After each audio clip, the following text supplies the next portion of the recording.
The Word of God teaches that when Jesus shall appear, we shall be like Him. However, for us to be like Him then, we must be like Him now. Do you want to be like Jesus? Well, if so, listen to this devotional written by Ellen G. White. And thanks for subscribing to our YouTube channel. God bless you and enjoy this devotional. Today is October 26th, and we are almost done with our daily devotional reading for the month of October. Time flies. And our title today is Temperance in All Things is Essential. According to my earnest expectation and hope, that in nothing I shall be ashamed, but that with all boldness, as always, so now also Christ will be magnified in my body, whether by life or by death. What a deep text. Whether by life or by death, I shall glorify and magnify God. Body, life, or death. Philippians chapter 1 verse 20. There are many now under the shadow of death who have prepared to do a work for the Master, but who have not felt that a sacred obligation rested upon them to observe the laws of health. The laws of the physical system are indeed the laws of God, but this fact seems to have been forgotten, and we have seen this at least 3 times. The emphasis that the laws of health are indeed the laws of God, and they must be respected and obeyed just like the laws of God. Because how can you obey the laws of God when you despise the laws of God, which are the laws of God also? Some have limited themselves to a diet that cannot sustain them in health.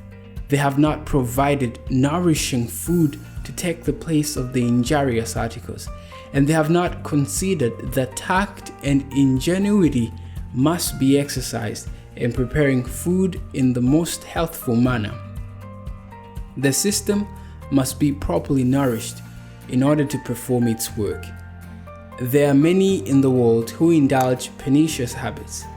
Appetite is the law that governs them, and because of their wrong habits, the moral sense is clouded, and the power to discern sacred things is to a great extent destroyed. But it is necessary for Christians to be strictly temperate. They should place their standard high. Temperance in eating, drinking, and dressing is essential. Principle should rule instead of appetite or fancy. It means much to be true to God. He has claims upon all who are engaged in His service. He desires that mind and body be preserved in the best condition of health. Every power and endowment under the divine control, and as vigorous as careful, strictly temperate habits can make them. We are under obligation to God to make an unreserved consecration of ourselves to Him, body and soul, with all the faculties appreciated as His entrusted gifts to be employed in His service.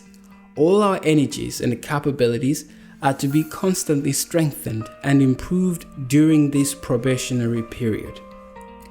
If we can arouse the moral sensibilities of our people on the subject of temperance, a great victory will be gained.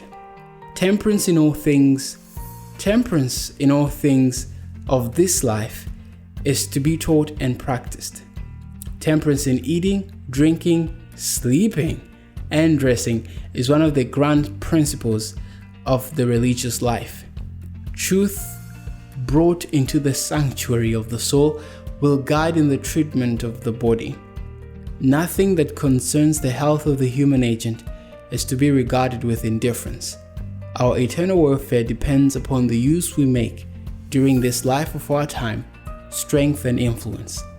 That's from the Review and Herald, June 11th, 1914.